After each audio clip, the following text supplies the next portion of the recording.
So now we come to Peter Farrell. Peter is a remarkable man. We've known each other for I don't know how many years.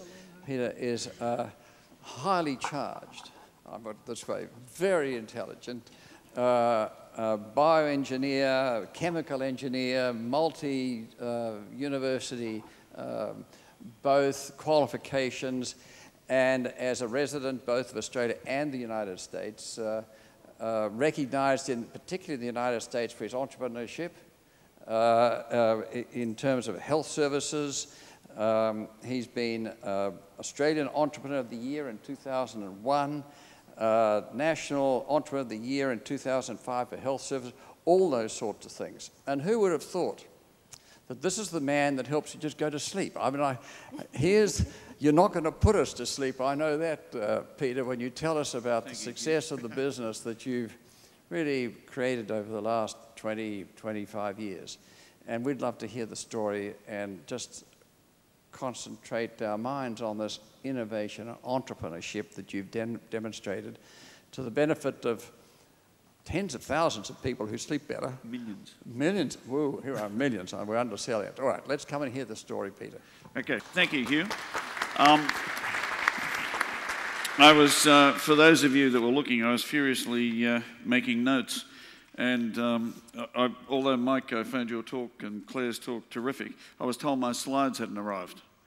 And they were sent. We confirmed that, but they were not here. And then I was just told they, in fact, did arrive. So I'm going to give two talks, if that's all right, Michael, and see which one you like better. While I'm here, listening to the talks this morning, I thought were, and yesterday I thought were terrific. And Jonathan West, whom I'd known years ago from Boston, but and Edward De Bono, and in fact we used 6 thinking hats, I don't know, 15 years ago, I think, in doing strategy. Oh, thanks. But one of the problems in listening to those talks is that you get good ideas, and then you get concerns, and then you get provocations, and it throws a spanner in the works, and it becomes a distraction. I do want to get on to my talk, but I just couldn't not make a couple of comments about particularly Jonathan's talk. But Edward De Bono said the problem is really it's not creativity. He mentioned climate science, and I'll say a word about that in a moment and try not to get too distracted by that. Edward talked about thinking, but really what he was talking about was poor thinking. And then Jonathan then talked about the myth of creativity, and he was right in the sense that somehow with this paradigm we just throw a lot of money at scientists, and that's really what he was saying, and then they'll come up with all these creative ideas, and then you'll just go and market them. Well, that is just not the way the world works. It is, in fact, a huge, massive waste of money if you're looking beyond just education, educating scientists and so forth to do something different. But that's not where the products come from. Technology always precedes science, and because it's a trial and error thing. And once you've done once you've solved a technological problem, there's a need, you solve it technologically, and then the science explains what you actually did. And then the next technology builds on the science, and that's really the way it works.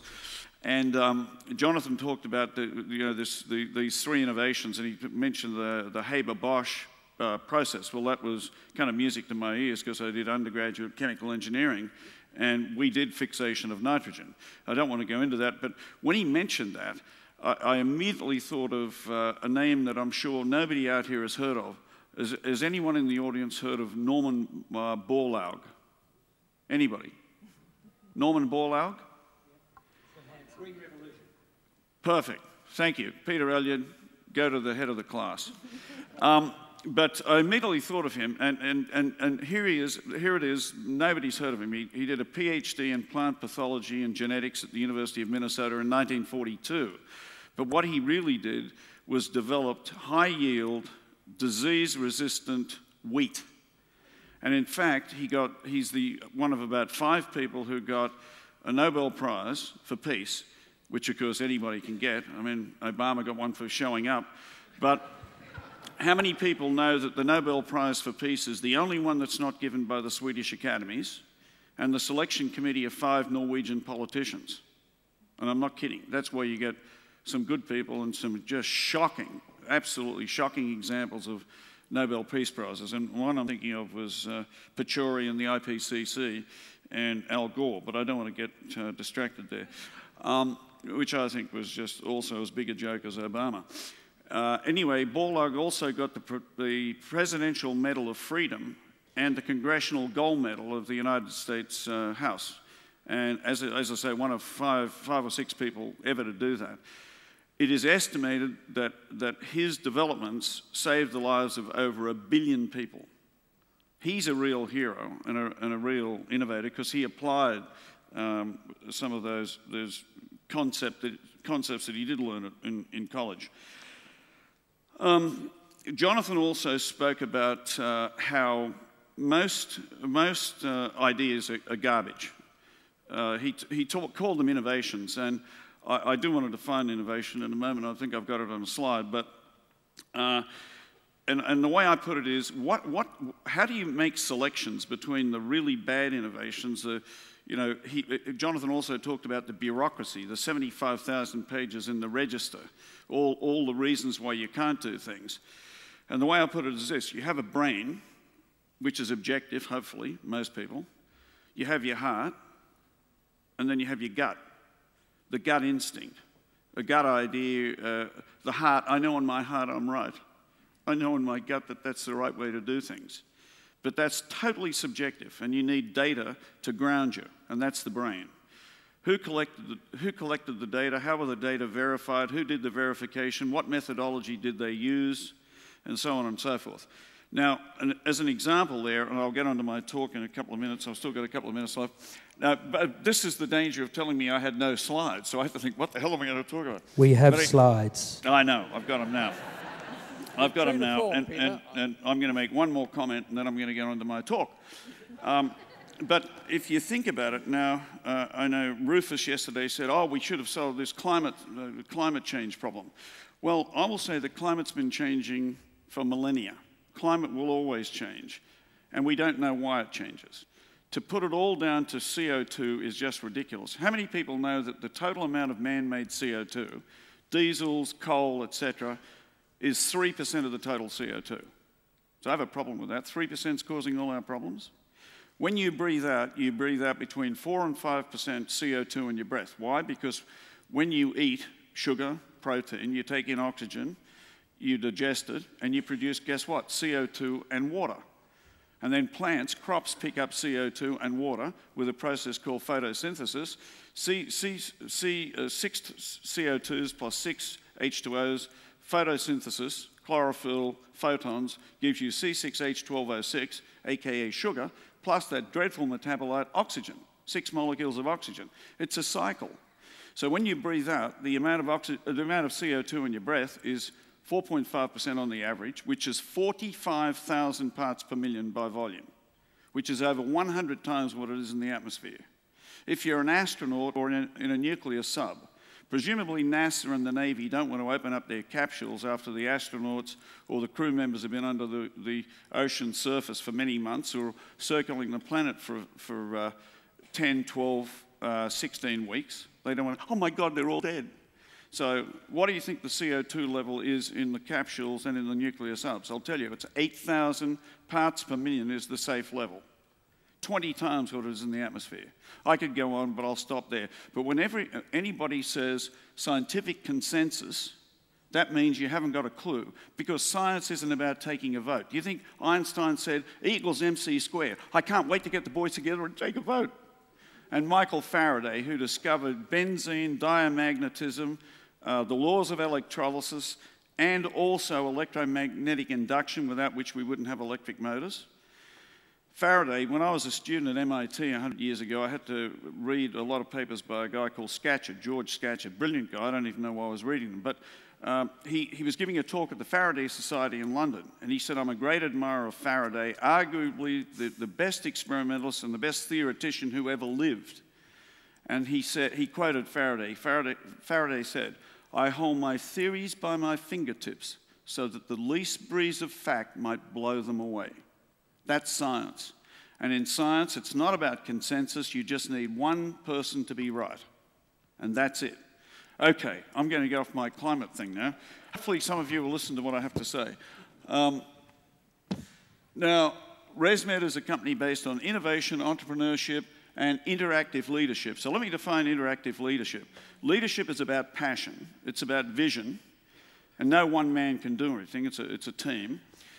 It's also about leadership is about, if it's about one thing, fundamentally, leadership is about results. You have to produce results. Now, it does depend on technology. It does depend upon innovation, but I think I've got a slide on that. Now, what do entrepreneurs do? You go to business schools, and I've talked at, and I live in the US. I feel like I'm back here. I just came in on the weekend, and I feel like a visiting seagull. Come in, leave a deposit, and then fly out again. But you go to business schools, and they talk about the risk, the entrepreneur taking the risk, and entrepreneurs aren't risk takers. They want to minimize the risk. If you're inside the tent looking out, you're doing it not to lose the farm. You're doing it because you think you can make it work. Not doing it because you think it's a risk. Now, if you're outside the tent looking in, hell, it looks like it's impossible. Oh, God, how can the guy take this, or this team take this risk? Entrepreneurship is opportunity seeking. That's what it is. It's got very little to do with risk, although everything you can argue is risky. Secondly, innovation is not creativity, but it requires it, and imagination. Innovation only occurs when somebody writes a check. That's how you ground innovation. Edward de Bono talked about a value proposition. But I'm going to the next step. Somebody writes a check. They're saying, you know what? You've done it. I think that's going to add value. I'm going to write you a check. That's innovation. Without that, it's a dream. It doesn't happen.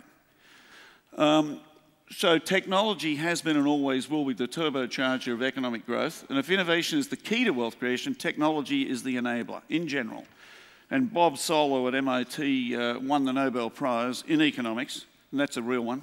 But technology was the key driver of US economic growth over and above traditional economic inputs. And by that, he studied the US economy over a 60-year period, and in order to explain the growth, he went back to traditional Cambridge-based economics, and he could only explain 20% of the growth. And he said, in other words, labour and capital and so forth. And he looked at it and he said, wow. He said, the rest of it's got to be productivity. He didn't explain what that was, but he got the Nobel Prize. So if we apply technology to what we already know, it's called productivity. But if we apply technology to something completely new and it is successfully marketed, then it's called innovation.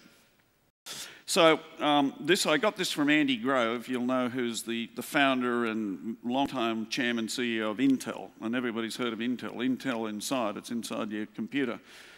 And he wrote an article years ago in Fortune. I don't know, there's a pointer now. But anyway, if I can sort of go up near here. Now, if you're early into, this is reverse time here, if you're early into a moderate market, you can make it work. If you're late into a big market, you can make that work. If you're late into a small market, that's a real dog. But where you want to be is up there in the top right-hand corner. That is, get early into a big market, and that's where we were with Resmed. Now, let me ask you a quick question. How many people in the audience have heard of Resmed? Oh, my God. Oh, okay, thank you. Anyway, Resmed stands for respiratory medicine. So we're in the respiratory business, but in fact we're in the sleep-disordered breathing business. And so our aim is very simple: to become the global leader in the development, manufacture, and marketing of innovative products for the diagnosis, treatment, and management of sleep-disordered breathing. What the hell's that? Snoring.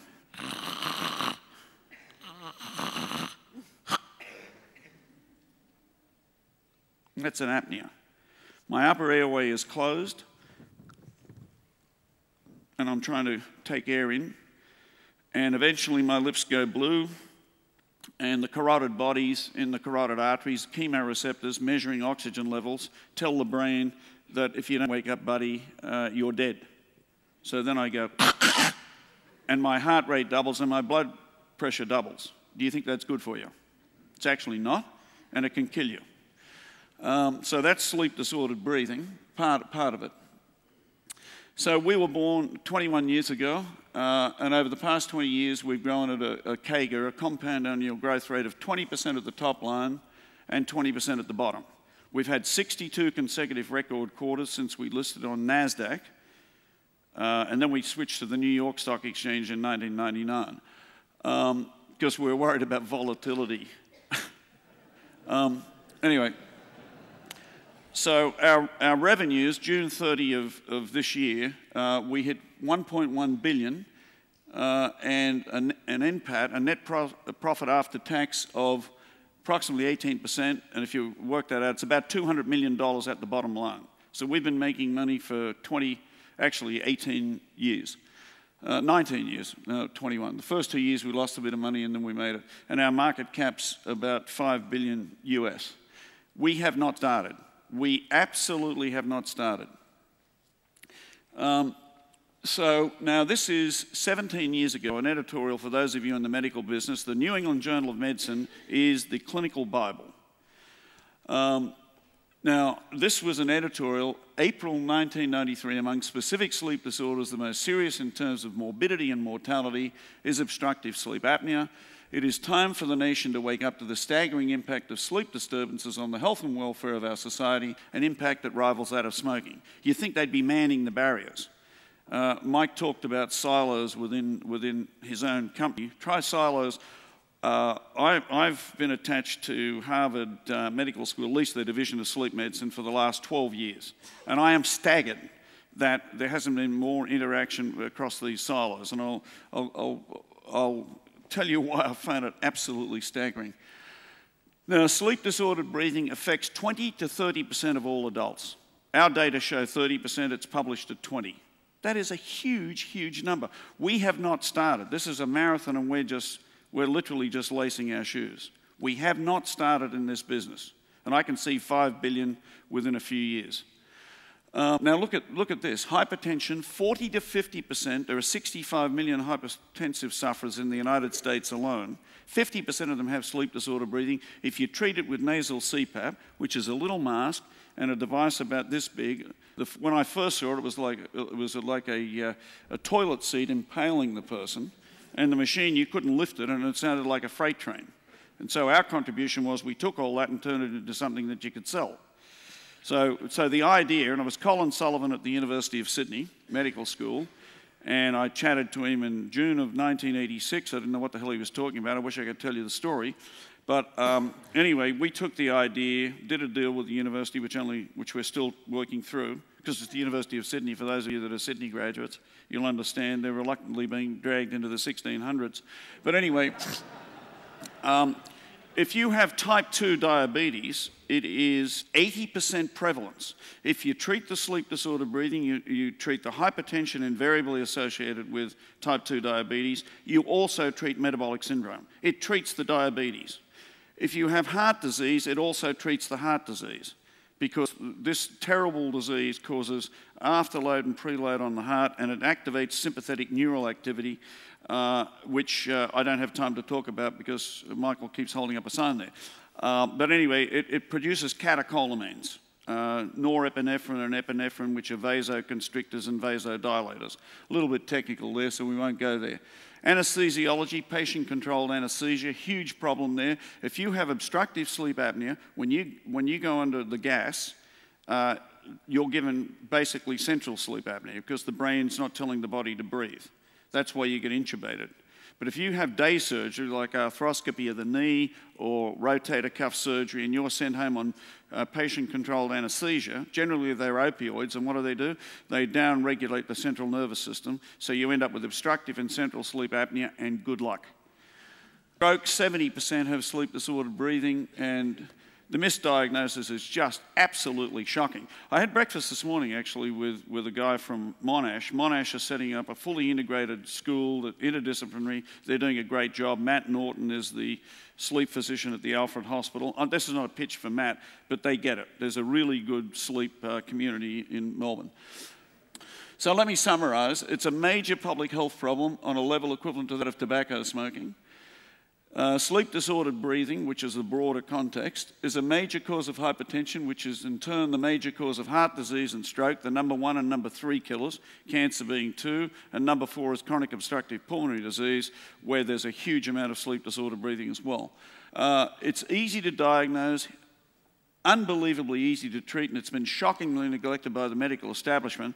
And so the medical establishment, you get sent through a sleep lab, and they call that the gold standard, polysomnography. And I don't have time to go into those details, but the reason it's called the gold standard is it's gold in the physician's pocket. That's why it's a gold standard. The treatment is safer than an aspirin. The average pressure at the nares across the world, and we've put about 6 million people on treatment, and as I said, we haven't started, is 10 centimetres of water. And as you'll remember from your high school physics, atmospheric pressure, yes, it's 1 atmosphere, but it's 760 millimetres of mercury, or convert that, mercury has a density of 13, so it's 1,000 centimetres of water. So this is 1% of atmospheric pressure at the nares, and it works. It stops the upper airway collapsing. So the only way you can get injured by a CPAP machine is to pick it up and smash somebody over the head with it. It's a great space to be in, particularly if you're dealing with the dysfunctional FDA. So our biggest competitor, as you may have guessed, is ignorance. And the ignorance primarily is in the medical profession. Okay, let me just read these last 2 points. We are the leading global technology company in the sleep disorder breathing space. We have the track record to prove it. In fact, we have 41% of the world's market. We manufacture in Sydney, Singapore, Paris, Munich, and Los Angeles. And we are the biggest medical exporter in Australia, far bigger than Cochlear. The SDB OSA opportunity is a marathon, and we're only lacing our shoes. I already said that. It's time for the nation and the world to wake up to sleep, and thank you for listening.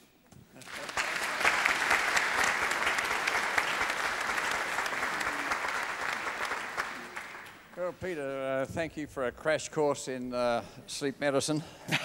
We're delighted that you're here, and I think everybody understands the enthusiasm and the drive that Peter has shown, and why it is that he's converted something, a good idea, into a very useful product that's met a very strong market demand. And I think that's basically the core of what you've been doing, and that's really how we're getting successful strategies and avoiding failure. Hugh, can I just add one comment? I'm sorry, I didn't mean to interrupt, and I have, but one comment. I should have indicated, just to give you an idea of scale, we sell 600,000 masks a month and 100,000 machines. And 75% is out of Sydney, out of Bella Vista. That's wonderful.